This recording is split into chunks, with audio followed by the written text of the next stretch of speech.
Last of Us Part 1 good, Last of Us Part 2 bad, yada yada yada. If you've read the title of my video, you know I'm not here to talk about gameplay, characters, story, or whether the games are good or not. No, the thing I want to discuss is more fundamental than all I've just mentioned. It is the reason why the premise of the game, the event that started the apocalypse, would have the strength of a fart in a hurricane in a realistic scenario. But before we go any further, I do not own a PlayStation, so if you are on the wrong opinion that people who did not play the game cannot talk about it in any capacity, well, I don't even know what to tell you, as I'm going to do just that. Anyways, I can suspend my disbelief quite well, and I will do so throughout this video, but the origin of the fungal infection that created the zombies of this world is too specific for anyone with a bit of knowledge on fungi to take it seriously. Contrastingly, The Last of Us is one of those games that takes itself very seriously, attempting to make a hyper-realistic world, but they did about 3 to 6 minutes of quote-unquote research before the first game and winged it from there. In fact, I can point to the 3-minute BBC Earth clip Neil Druckmann saw once, showed to his colleagues and told them to make a zombie game based on it. In this video, Sir David Attenborough talks about the Cordyceps unilateralis fungus, which has since been renamed as Cordyceps unilateralis. This is one of the many species of fungi that infect arthropods, growing within their bodies, and upon reaching a sufficient colony size, they secrete chemicals that more or less take control of their host. They urge it to provide the most optimal conditions for the fungus to grow, ending with the death of the host. In the case of the mentioned species, it infects ants, which die in their infamous death grip, clinging onto a plant relatively high off the ground where the fungus produces its fruiting body, practically its cap, which sprinkles spores down below, thus reinitiating the cycle. It is said that the clip only partially inspired the development of the game, but seeing that in the first game it is confirmed to be a mutated Cordyceps species, we'll discuss how that's retarded a bit later, and that Neil Druckmann repeated the last sentence of Attenborough in an interview are dead giveaways. Well, I say he repeated the sentence, but he managed to mess such a simple thing up, proving his listening comprehension is at the level of a preschooler. The more numerous a species becomes, the more likely it will be attacked by its nemesis, a Cordyceps fungus. The point of Attenborough is that these fungi, which are specialized to certain insect species each, act as population control. The more individuals of the host species exist, the more likely they are to be infected. In his genius, Neil said about his imaginary mushroom that it was all based on the idea that the more numerous a species becomes, the more likely it is to be preyed on by this fungus. Leaving out the fact that these fungi are hyper-specialized, meaning they are incapable of infecting arthropods other than the ones they evolved to, this is not how infectious organisms work really. Animal species are vastly different, and the capability to influence their behavior requires very specific designs. A Cordyceps species would not be capable of suddenly infecting humans just because there are more of them than their target arthropods. Not to mention the extreme gap between the nervous system of an insect and a vertebrate. Now, if this was a generalist species that could infect whatever, then yes, more numerous species would have a higher number of affected individuals. But that's just basic logic, and controlling minds is not something a general species would likely be able to do, if it is possible at all. Alright, we've spent enough time on this one sentence, let's move on with the issues. I've already mentioned I have a problem with the statement that a Cordyceps, or rather an Cordyceps species can, on a whim, without transitionary species, within the span of years, if even that long, move from infecting a species with a rather primitive nervous system successful enough, but not at an extinction event level, to wiping out most of a highly developed global powerhouse of an animal. Where should I even begin? Evolution is a long process. While mutations can occur between generations, and life forms that reproduce with higher frequencies can show changes in a relatively short span of time, these alterations are generally very small and need time to spread through the populations. Needless to say, such massive changes would need millennia, while some, I'll discuss later, would never happen. Sure, the arthropods and the fungi are in a constant evolutionary race, the latter trying to become more transmissive and infect more individuals more easily, while the former changes its behavior, voiding the parasite or disposing its infected kin far from the hive. Regardless, these changes are quite small and take quite a long time to develop, and are not even comparable to the massive alterations required. This is one of the points which could very easily be remedied if they did not specify the genus or made hints that this is a genetically engineered fungus or a parasite from outer space, the offspring of a Lovecraftian monster, anything sufficiently vague, and I could actually suspend my disbelief. Sometimes less is more. Moving on with related problems, spreading across the world for a fungus species, especially of the Cordyceps genus, is an impossibility. Weather plays a huge role in this, temperature and humidity especially. These zombie fungi live in tropical and temperate or warm temperate ecosystems, meaning that a lack of precipitation and cold temperatures can severely hinder their spread. There are some specialized mushrooms that can persist in very cold environments, and quite a lot of them can wait out winter in the soil. But once again, specifying the genus was not a smart thing to do. Although I am prepared to suspend my disbelief here. Let's say this particular species has also nailed the environmental adaptability thing. But I return to the issue of weather when discussing another problem which cannot be ignored. My third gripe with the infectiousness of the fungi is its transmission. It spreads by spores, that's pretty evident. The game also says that it was accidentally introduced to each country in the world through contaminated food. I'll say that is plausible, if a bit unlikely. Plant matter contaminated with spores could potentially be shipped to at least most of the world. What I have an issue with is the rest. First off, the infection is not quick. Even according to the game, the infection takes 2 days to take over the host, while in reality it would likely take a lot longer considering the size and complexity of a human body. This still means that the person infected by the fungus has plenty of time to be isolated, treated, or simply put down, making an apocalypse that more unlikely, or at least less immediate. With bitten or spore-affected people taking 48 hours to turn, the chain reaction would be severely mitigated. It could not be as sudden and widespread as the first game showed us. Additionally, as shown by the game and dictated by logic, dying infected aiming to produce spores usually return to dank dark places, which are easily avoidable. What's more, the infected are just humans, unaltered even for quite some time. Humans are very easily killed, and our jaws are not exactly built to cause serious damage or facilitate biting others. This latter is a pitfall for many zombie outbreak scenarios. Humans without their wits and tools are pitiful predators.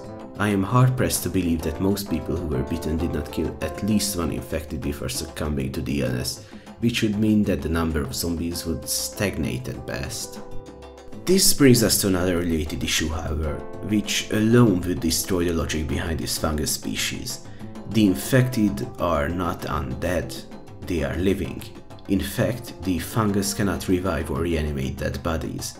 This means that blood loss, illness, famine, thirst, drowning, anything that kills a human will kill an infected. Hypothermia too. Yet we see hordes of infected parading through the snow quite happily in part 2. It would take one winter to kill most, if not all, infected, but I guess the fungus also developed an internal heating system. To add insult to injury, remember that I said the fungus cannot do anything with dead people. It needs the living. Yet for some unfathomable galaxy brain reason, all of the infected actively try to eat their potential fucking hosts, not just bite it, but killing it dead, circumventing any potential spread through biting. There are only 3 potential scenarios. A. The infected kills its prey, resulting in no more infected. B. The prey kills the infected, therefore at best there will be no net gain for zombies, but the prey might commit suicide afterwards, resulting in a net loss. C. The prey manages to get away by chance, which is the only way the fungus spreads. If the prey does not kill itself or die from the wound or an infection. Just putting in a little thought, not even research, just thinking it through reveals how retarded this is and how little attention they pay to the world. One other problem with living zombies is that fungi don't just chill on their host, they consume it from the inside, using its organic matter to build up the fungal colony. Well, this special snowflake of a species though, it does not let things like logic stop it. It only grows larger with time, barely touching the host, so unless the magic mushroom plague somehow also developed a way to infiltrate the bowels of a zombie and gain nutrients like a tapeworm, we have a problem.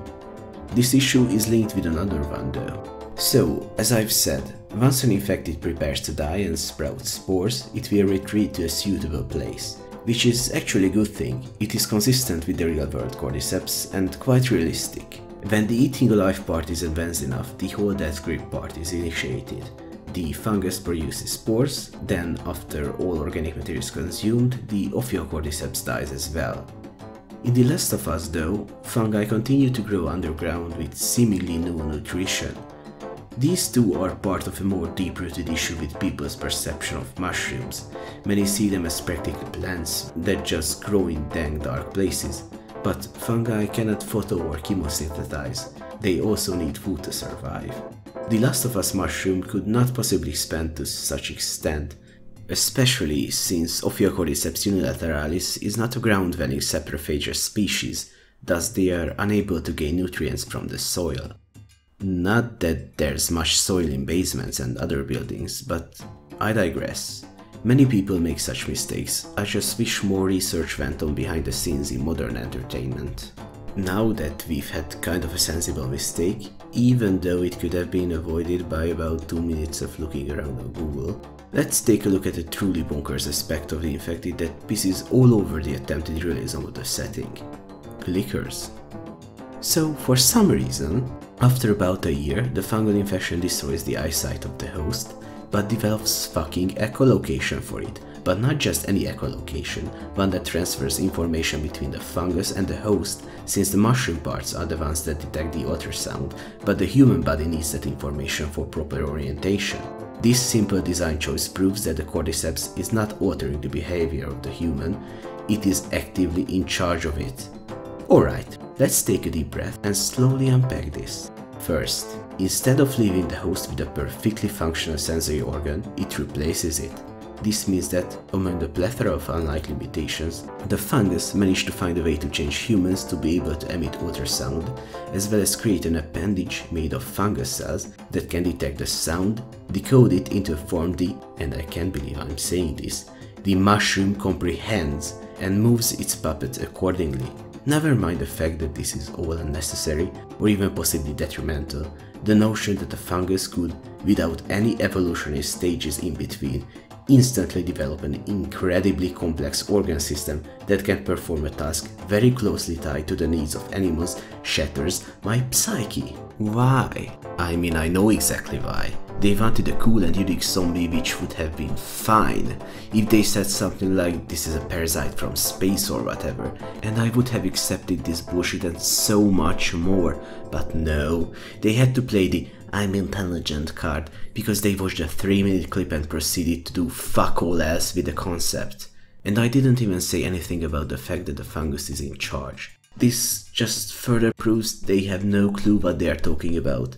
The sad thing is, if they so much as read the bloody Wikipedia page, they would have known that the Cordyceps species use chemicals metabolized to influence the arthropods' behavior. They do not act as the central nervous system of the host. They are not little pilots in ant mechs. Fungi can't produce complex thoughts. While some species are known to have intricate interactions with plants, they are most certainly incapable of overtaking a powerful human mind. Using secretions or damaging certain brain functions could have worked. Toxoplasma gondii, for example, is a brain parasite that causes humans, among other species, to lose their sense of danger.